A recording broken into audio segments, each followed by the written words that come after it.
So I want you to think, just for a second, about a mistake you've made at work. Oh, man, we've all been there. Right. Like a really embarrassing, just a split-second lapse in judgment. Maybe you hit reply all on a super sensitive email, or you spilled a massive cup of coffee all over a client's presentation. The worst feeling, just that instant dread. Exactly. You feel your stomach drop, the panic completely sets in, you apologize, you clean it up, and, well, eventually life just moves on. Right. Yeah, people forget. Nobody mentions it anymore. But now, I want you to imagine that you spent the next 40 years achieving absolute world-changing greatness in your field. Okay. But that one tiny embarrassing mistake, Yeah. that becomes the very first line of your obituary. Wow. Yeah, it's a terrifying concept, honestly. It's the ultimate loss of control over your own life's narrative. Yeah. You spend decades building this massive cathedral, and the world just decides to only look at, like, a single broken stained glass window in the basement. That's a perfect way to put it. Imagine building that legacy.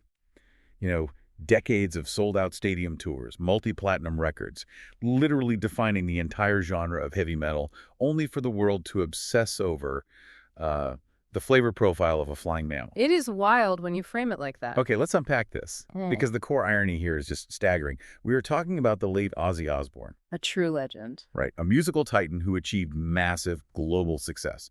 Yet, the single most infamous moment of his career, the thing that permanently hijacked his legacy, it all boils down to a fraction of a second in 1982, where he mistook a real bat for a rubber toy. And, the sheer scale of the legacy that this incident managed to overshadow, that's what makes this a fascinating study in contrast. When he passed away recently, in 2025, he left behind a cultural footprint that is almost impossible to quantify. Totally. We aren't just talking about a popular musician here. We are talking about a double induction into the Rock and Roll Hall of Fame. First in 1984 with Black Sabbath, and then again in 2024 as a solo artist. Which is insane. It really is. That is a very rarefied tier of musical prestige. And the catalog. I mean, we all know the foundational text of heavy metal. Yeah. Crazy Train, War Pigs, No More Tears, Paranoid. All absolute classics. Yeah. But it went so far beyond the music, too. He was a multi-generational cultural force. Like, think about the Osbournes in the early 2000s. Oh, yeah, that completely changed TV. He essentially pioneered the modern celebrity reality television format.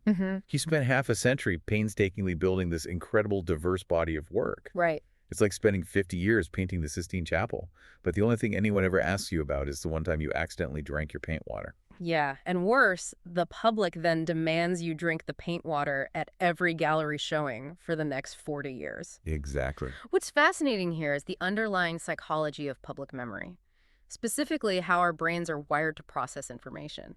Human beings have what's called an evolutionary novelty bias. A novelty bias. Yeah. We are hardwired to filter out predictable, consistent patterns, like a musician reliably releasing great albums for decades, and we instantly flag severe anomalies as vital, unforgettable information. So because the music is consistent, we ignore it. Well, the brain categorizes the grotesque or the bizarre as something that disrupts our normal understanding of the world. So he earned the moniker Prince of Darkness through his heavy, groundbreaking music, right? Oh. But that title was truly immortalized in the public consciousness by this complete freak accident because it just totally hijacked that novelty bias. I get that, but I want to push back on the idea that this was just a totally random stroke of bad luck, like a completely freak accident. Casso? Because a normal person walking down the street doesn't just pick up a random object from the ground and put it in their mouth. Fair point. To understand the mechanics of why Ozzy did it, we have to look at the psychological baseline he had already set for himself. We have to rewind just 1 year prior to the bad incident, back to 1981. Ah, yes. The 1981 environment is the crucial missing context here, because this wasn't a raucous, sweat-soaked concert venue. No, not at all. This was a CBS sales convention in the United States, a highly sanitized, totally corporate setting. He was just there to promote his Blizzard of Oz album to industry executives. Right, so picture the sheer friction of that environment. You have a bunch of music executives in, tailored suits, sitting in a brightly lit, carpeted boardroom at a sales convention. Right. And in walks a heavy metal frontman. And what does he do to make an impression? He bites the heads off 2 doves. It's unbelievable. Doves, which were allegedly already dead before he entered the room, but still. Even so. Yeah, the visual impact, the sheer visceral shock value to a room full of corporate suits, it was undeniable. It was a calculated act of rebellion masquerading as madness. But see, this is my point. If you've already established yourself as the guy who brings dead doves to a corporate meeting and bites their heads off in front of executives to get a reaction, haven't you fundamentally blurred your own boundary? Oh, absolutely. Like, you can't really claim a bat on stage as an out-of-nowhere anomaly when you've already shown yourself and your fans that extreme grotesque behavior with animals is just part of the Ozzy Osbourne promotional toolkit. If we connect this to the bigger picture, we're looking at the rapid, really dangerous escalation of rock star antics and the feedback loop it creates. The feedback loop. Yeah, in the world of rock and roll, there is this constant, intense pressure to push the envelope. The Dove incident functioned as a psychological primer. First, it primed the audience. It sent a clear signal to the fans, like, expect the extreme, expect the unhinged. Yeah, that makes sense. And critically, it primed the artist himself. Once you cross a line that extreme in a corporate meeting, your internal threshold for what constitutes outrageous behavior, well, it permanently shifts. Right, biting the head off a bird just becomes another day at the office. Exactly. The baseline for normal is destroyed. The baseline is gone. The boundary between a theatrical stage performance and visceral reality is completely blurred. And the audience is now just like craving the next hit of shock value. They're expecting it. Which means the stage is literally and figuratively set for a disaster. The environment is basically a ticking time bomb. And this brings us to January 1982. Des-Moines, Iowa. This is where the anatomy of the myth really crystallizes. It's a standard tour stop, but the environment of a heavy metal concert in the early 80s was just absolute chaos. Complete pandemonium. It was deafeningly loud, aggressive, unpredictable. Fans tossing strange, often dangerous objects onto the stage wasn't just a possibility, it was standard practice. Yeah. Artists were entirely used to navigating a stage littered with random debris thrown from the darkness of the crowd. And out in that chaotic darkness is a fan named Mark Neal. Now, Neal had planned all along to throw a bat up to the band.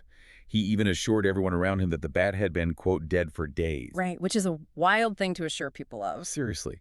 So in the middle of the set, this bat sails through the air and lands on the stage. And out of all the places it could have landed on that massive stage, it happens to drop right in front of the bass player, Rudy Sarzo. Here's where it gets really interesting. Because when you break down the localized breakdown of reality here, it is a perfect storm of completely mundane split-second actions. Yes. It's a chain reaction of sheer bad luck fueled by the environment. You have a fan who throws something. You have a bass player who sees it, assumes it's a prop, and physically motions for the singer to pick it up. Right. And you have a singer who is completely hopped up on adrenaline, blinded by massive stage spotlights, dealing with, like, 110 decibels of noise. He looks down and assumes it's a rubber Halloween toy. It's the ultimate failure of context. Rudy Sarzo just sees a theatrical prop in a theatrical setting. Right. Makes total sense to him. And the singer sees what he thinks is a plastic toy. And because his psychological baseline was already shifted by the Dove incident, his immediate thought isn't caution. His thought is, I'll give the crowd the show they expect. He picks it up. And no one in that packed venue could have possibly predicted the outcome of those three simple split-second actions, because every single person was operating on a completely different assumption of reality. But the assumption that it's a harmless piece of rubber is shattered instantly. Violently. Yeah. The very second his teeth close down. Oh, it's so visceral. I really want to linger on the sheer sensory horror of this moment. Because the realization that he has made a catastrophic mistake hits him from two directions simultaneously. Yeah. First, visually, from the side of the stage. His wife and manager Sharon is standing in the wings, and she frantically, urgently signals to him that the bat is real. He is literally unable to comprehend what he had just done. The visual of his manager trying to communicate the gravity of the situation over the roar of a heavy metal crowd while he stands center stage, it's incredibly cinematic. It really is. But the physical realization is far more visceral and immediate than anything happening in the wings. Yeah, we have to look at his exact words to understand the physiological shock here. In his 2010 autobiography, I Am Ozzy, he describes the immediate physical sensation, and it is incredibly graphic. Oh, boy. He wrote, "Immediately, though, something felt wrong, very wrong. For a start, my mouth was instantly full of this warm, gloopy liquid. The sensory clash there is just staggering. Your brain is entirely prepped for the resistance of dry, rigid rubber or plastic. You expect a hollow crunch, Yeah, holocrunch. and instead you get a rush of warm biological fluid. It is an instant violent collision between stage theatrics and biological reality. And it gets infinitely worse. He continues the quote, "Then the head in my mouth twitched." Oh, God. Now, there is debate on this. Accounts differ on whether the bat was actually alive at that point, especially since the fan who threw it claimed it had been dead for days. Right, there's always been that debate. But the perception, the feeling of it twitching against his tongue, imagine that immediate sickening shift in reality. 1 second you're the rock god, commanding thousands of screaming fans feeling utterly invincible in Des Moines, Iowa. Yeah. And the literal next second, your mouth is full of warm, gloopy liquid, something twitches, and the invincible facade instantly evaporates. And, he didn't shy away from the sensory details later in life either. When people would inevitably interrogate him about it, he revealed the most mundane yet disturbing detail of all. He noted the taste. Oh no, what did he say? He said, "The taste of bats is very salty. They taste of salt." Just, the absolute shock of it all. When you strip away the heavy metal aesthetics, it's not a dark, mysterious, occult ritual. It's just a gross, salty, incredibly dangerous biological mistake. Which perfectly sets up the profound irony of the medical aftermath. The Prince of Darkness performs what looks to the audience in the cheap seats like a demonic, ultimate rock star act of defiance. But the immediate, unglamorous result isn't a summoning of dark forces. It's a panicked, terrifying rush to the local hospital. Because bats are notorious carriers of disease, specifically rabies. Precisely. Yeah. So the rock star is rushed to the hospital and subjected to a series of incredibly painful rabies shots. Yeah. And you have to remember the context of the early 1980s. Rabies protocols weren't just a simple jab in the arm back then. They often involved a grueling series of large needle injections directly into the abdomen. Oh, that sounds awful. It was. The incident completely rips away the heavy metal mythology. It replaces the leather and studs and the smoke machines with a very cold, harsh, sterile medical reality. No. In that clinic, you aren't a demon lord. You are a vulnerable human being who has been exposed to a fatal neurological virus and now needs urgent, painful medical intervention just to survive. The physical pain of those abdominal rabies shots eventually faded. He survived. But the cultural hangover, that became a permanent, inescapable fixture in his life. It really did. The aftermath of that night in Des Moines fundamentally altered how the world interacted with him. It became the heavy anchor of his public persona. After the incident, he literally couldn't go anywhere without being asked about the bat. Never. It became the defining filter through which the entire global public viewed him, completely superseding the music he was actually there to promote. And it deeply distorted reality. People began assuming he routinely bit the heads off of other animals. Like it was a hobby. Yeah. Like it was just his daily dietary habit or, a mandatory contractual part of every single concert. The narrative completely spiraled out of his control. He became a caricature of his own mistake. He tried to manage it with humor. He would joke about it publicly on talk shows, which, is a very common psychological defense mechanism when you are constantly bombarded with the exact same narrative. Yeah, you just own it. Exactly. You lean into the skid to try and regain some semblance of control. But the truth was much darker for him personally. He actively hated it. I can imagine. He deeply resented being asked about it repeatedly. It was a source of immense, exhausting frustration. So what does this all mean? If we step back and look at the emotional toll of this, it is frankly exhausting to even think about. It is. Imagine having a single panicked, mistaken assumption, thinking a real animal was a rubber Halloween toy, become the only thing millions of people want to talk to you about for the next 40 years. Yeah. Every interview, every fan interaction on the street, every press junket, always aggressively circling back to the salty taste of a mistake. This raises an important question about the fundamental nature of celebrity and the economy of attention.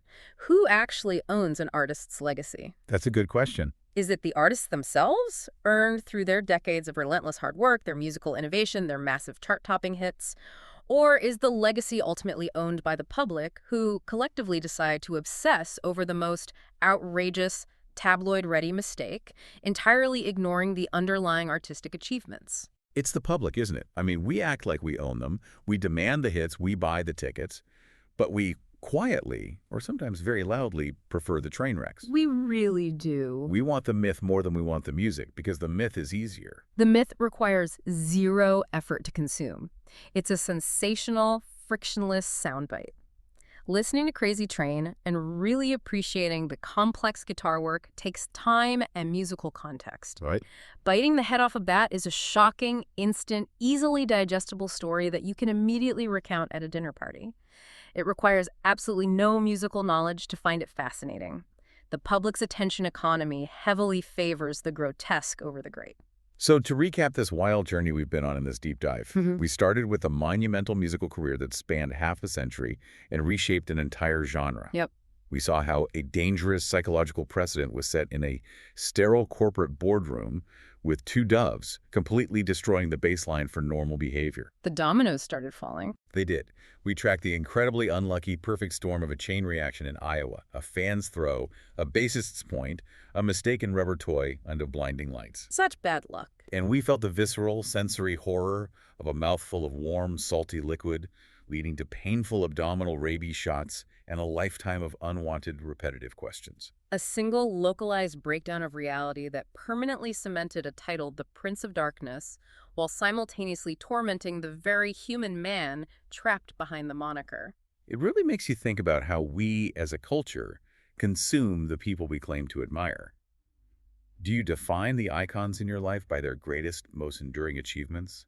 Or do you secretly prefer the bizarre accidents, the spectacular missteps, and the things that go horribly wrong? I want to leave you with a final thought to mull over, building on the mechanics of how this myth actually spread. In 1982, this incident was shocking, but it functioned as a slow-building, word-of-mouth legend. Right, pre-internet.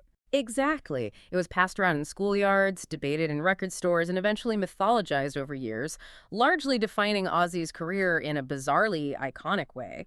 But imagine the exact same scenario today. Oh, man. Imagine if a rock star made a similar grotesque biological mistake on stage tonight. We live in an era where every single angle of a stage is live-streamed, where tens of thousands of fans are recording in 4K on their phones, and the high-definition footage is uploaded instantly to a global audience. It'll be everywhere in seconds. Would that level of immediate high-definition multi-angle scrutiny build a mythical rock and roll legacy like it did in 1982? Or would the sheer graphic reality of it just result in an instant wave of visceral disgust and an unrecoverable cancellation of their entire career? It's a completely different cultural landscape now. The myth-making machine just doesn't work the same way when everything is captured in unblinking, high-definition reality. Mystery is gone. It really is. So the next time you find yourself dwelling on that embarrassing mistake you made at work, just be grateful it wasn't caught on a 4K camera from 50 different angles. Amen to that. And be incredibly grateful that cleaning up your mistake didn't involve an emergency trip to the hospital for abdominal rabies shots.